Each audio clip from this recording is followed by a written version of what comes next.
Ketahui dan sadari 3 hal yang biasanya menghambat kesuksesan kita dalam public speaking.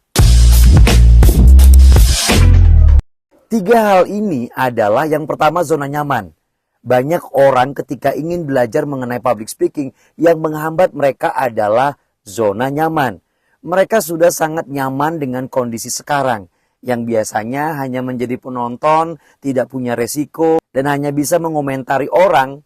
Kemudian kita diminta untuk menjadi orang yang tampil di panggung dan merasakan perasaan tidak nyaman seperti nervous, ada kemungkinan salah dan lain sebagainya.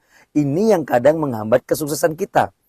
Sesekali beranikan diri Anda untuk keluar dari zona nyaman. Anda berani mencoba naik ke panggung dan kemudian berbicara tentang hal-hal yang Anda kuasai. Yang kedua adalah perasaan takut gagal. Takut gagal menjadi penghambat tersendiri bagi kita. Seringkali kita tidak mau mengambil sebuah kesempatan karena kita takut gagal.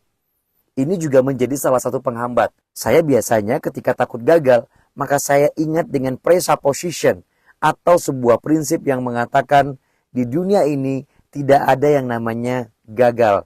Yang ada hanya proses belajar. Semakin banyak gagal, semakin banyak belajarnya. Tapi ingat, jangan gagal dalam hal yang sama secara berulang-ulang. Jika itu terjadi, berarti kita nggak belajar dong.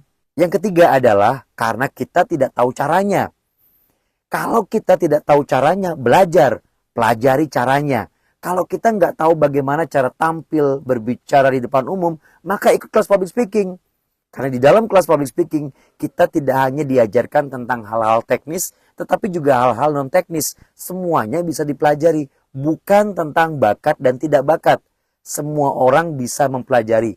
Ingat ya teman-teman ya, public speaking itu bukan hanya seni, public speaking itu juga ilmu, public speaking itu juga keterampilan. Jadi semua bisa belajar, semua bisa melatih, dan semua bisa menguasai.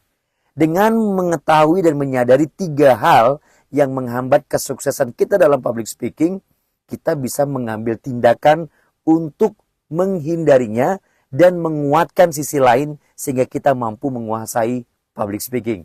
Selalu mencoba ya.